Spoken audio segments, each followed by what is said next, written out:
Pemirsa, pada tahun 1981, KUHP dilahirkan dan diproklamirkan oleh 3 pendekar hukum. Almarhum Ali Said, almarhum Mujono, almarhum Ismail Saleh. Sebagai karya agung yang dianggap akan bisa melindungi hak asasi manusia, khususnya hak asasi tersangka yang sebelumnya dengan hukum Belanda AIR itu dianggap banyak pelanggaran-pelanggaran. Tapi apa nyatanya setelah KUHP berlaku, pelanggaran hak asasi tersangka tetap terjadi. Tersangka-tersangka yang nggak jelas salahnya apa, kemudian digantung, SP3 tidak keluar, perkara tidak maju ke pengadilan. Dan tidak ada batas waktu kapan SP3 akan dilahirkan. Dan juga pengaduan publik terhadap perbuatan pidana yang tidak ada follow up-nya. Dan juga lembaga yang dipercaya akan bisa mengatasi itu, yaitu lembaga pra-peradilan atau dalam azas pidana dikenal sebagai lembaga habeas corpus, sama sekali tidak berfungsi. Karena lembaga itu setelah perkara dimajukan ke pengadilan, maka gugatan pra-peradilan dianggap gugur. Begitu polisi atau jaksa diajukan ke pra-peradilan, perkaranya tiba-tiba besok harinya sudah sampai di pengadilan. Artinya perkara gugur dan pidana jalan.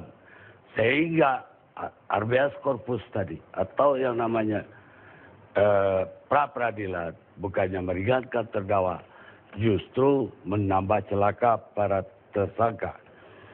Benarlah apa yang dikatakan Cicero,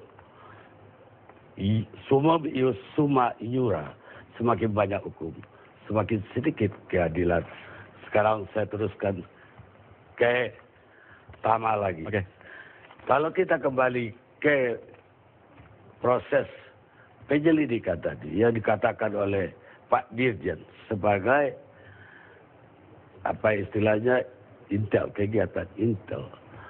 Dan memang penyelidikan seharusnya di KUHP yang lama pun itu adalah untuk gerak apa proses untuk menetapkan orang layak jadi tersangka atau tidak.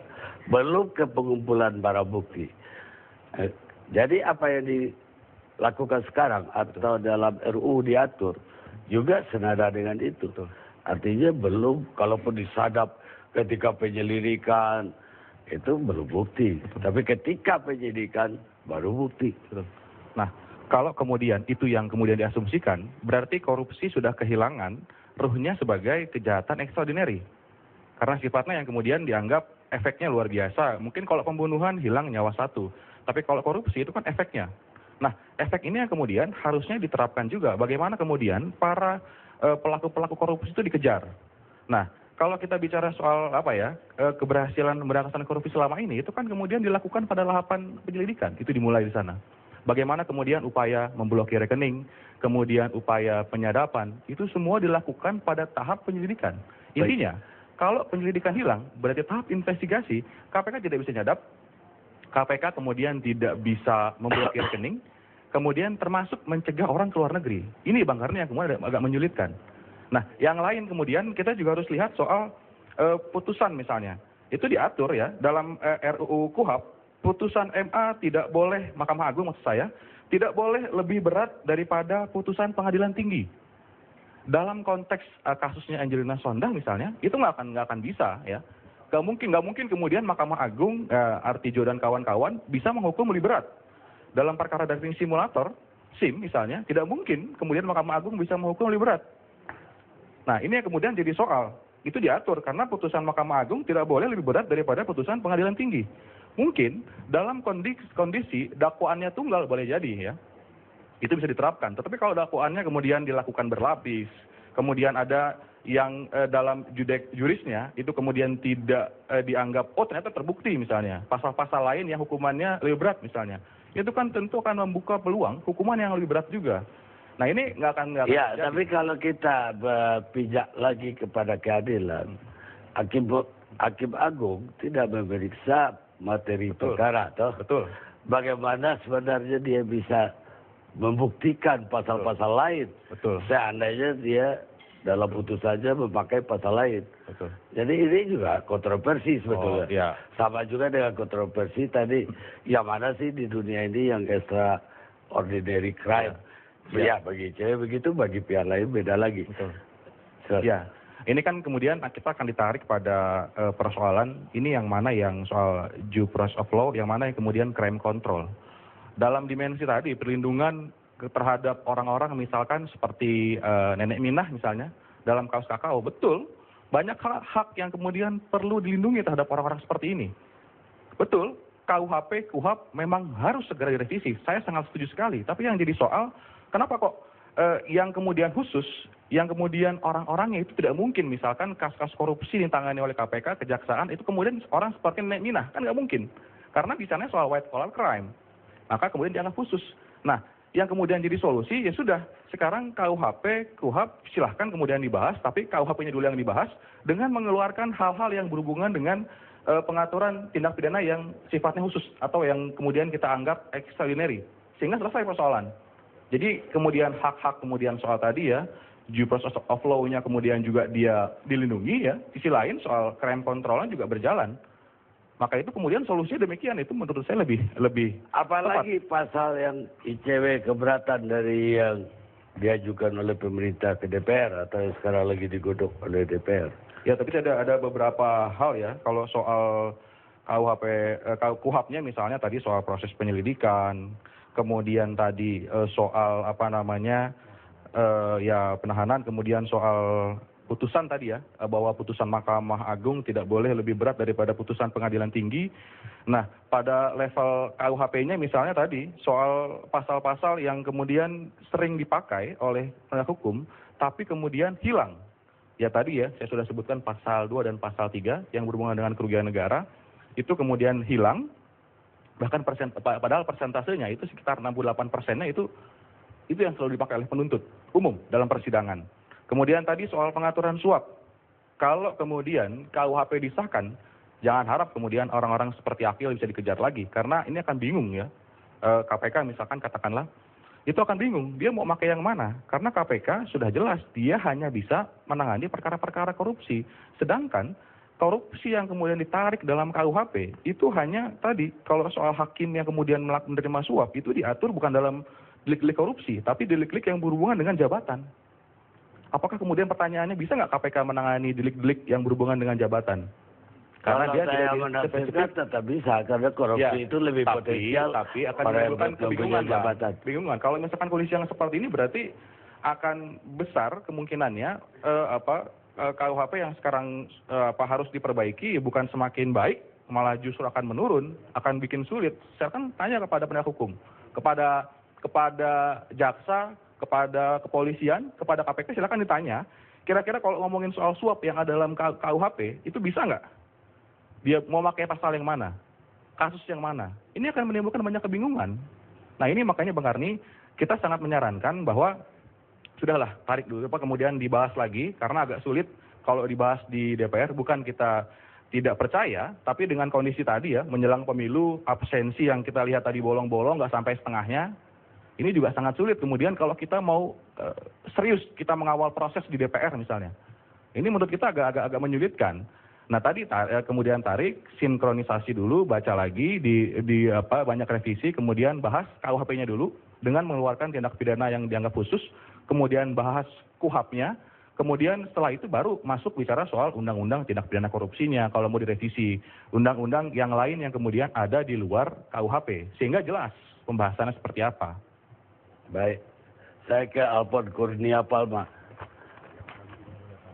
Ada dari Ketua YLBI, senada dengan Tama atau senada dengan Bang Buyung Nasution? Bisa aja Bang Karni ini. Loh dia berdiri loh, imam dia. Iya. Saya berdiri pada kebenaran dan keadilan Bang Karni. Bukan kepada seseorang. Insya Allah. Insya Allah. Amin. Dan kemudian terkait dengan ini sebenarnya kita harus berbicara lebih dalam lagi ya. Bahwa dalam konteks ini bukan hanya dalam artian kita membahas KUHP, tapi kita berbicara tentang Integrated Criminal Justice System. Dan kemudian di sini bagaimana menciptakan keadilan memang ya. Kalau misal KUHP-nya, kita perlu berbicara tentang belum terkait dengan permasalahan substansi proses dan kemudian soal politiknya gitu ya. Tetapi lebih berbicara tentang mau kemana sih arah KUHP yang kita ingin tuju pada saat ini gitu kan. Saya ragu apa yang dipikirkan oleh tim perumus itu sampai dengan para legislator pada saat ini gitu ya. Apalagi dengan data yang ada di sini gitu kan, tidak banyak legislator tersebut yang merumuskan pada saat ini itu hadir. Jadi saya ragu gitu kan, mereka itu catching dengan isu yang ingin dibawa dalam perubahan dari KUHP itu sendiri. Saya sepakat bahwa pada prinsipnya itu memang sejajar. Tetapi tidaklah mungkin pada saat ini para legislator itu bisa merumuskannya dengan cepat, tepat, dan kemudian mempunyai muatan substansi yang betul-betul menghormati satu, permasalahan hak asasi manusia, kemudian kedua, berupaya untuk melakukan pemberantasan tidak benar korupsi. Nah, sebenarnya dikatakan oleh Tama tadi ini kan terkait dengan permasalahan di sini ada konteks due process of law. Kemudian di sini ada konteks dari crime control. Kan begitu gitu kan. Nah, dua hal tersebut ini ibarat minyak dengan air yang sulit untuk disatukan. Nah, oleh sebab itu makanya ketika terjadi perdebatan-perdebatan dengan ini, seharusnya negara itu melihat orientasinya. Konteks yang paling banyak yang terjadi di Indonesia itu apa? Menurut saya, permasalahan korupsi itu merupakan permasalahan yang betul-betul menjadi permasalahan yang krusial. Kenapa demikian? Korupsi tidak hanya membunuh satu orang. Korupsi membunuh jutaan orang. Kenapa saya katakan demikian? Banyak orang sakit tidak bisa berobat. Karena uang bagi orang miskin untuk kesehatan itu dirampok oleh pejabat-pejabat negara. Pejabat-pejabat yang lacur. Dan kemudian juga pejabat-pejabat yang memang tidak berorientasi pada bagaimana negara ini maju. Dan kemudian juga dana pendidikan. Banyak orang, mahasiswa teman-teman ini, bagaimana mereka bisa membiayai kuliah mereka kalau ketika negara itu tidak memberikan subsidi bagi mereka begitu. Bukan begitu kan? Nah ini problem sebenarnya gitu kan. Oleh sebab itu makanya ada semacam politik dengan negara pada saat ini. Mereka akan berkomitmen kemana? Nah, oleh sebab itu makanya kita bisa melihat di sini yang namanya politik hukum di Indonesia pada saat ini dalam permasalahan KUHP, kemudian soal criminal justice system ini ditentukan dan diuji. Kalau semisal ini tidak teruji, saya kurang yakin bahwa ini ke depan akan memberikan kesejahteraan dan memberikan keadilan bagi orang. Nah, saya mau potong dulu, tapi sebelumnya apakah kita harus setuju ya, misalnya Mahkamah Agung yang tidak memeriksa perkara bisa memakai pasal membuktikan pasal lain yang seperti tadi itu juga. Intinya apa kita tidak setuju bahwa walaupun kita seluruhnya memang kepingin korupsi diberantas, tapi penanganannya juga harus mempertimbangkan atas keadilan. Betul. Tidak hanya kepastian hukum. Kita rehat sejenak. Nanti ya.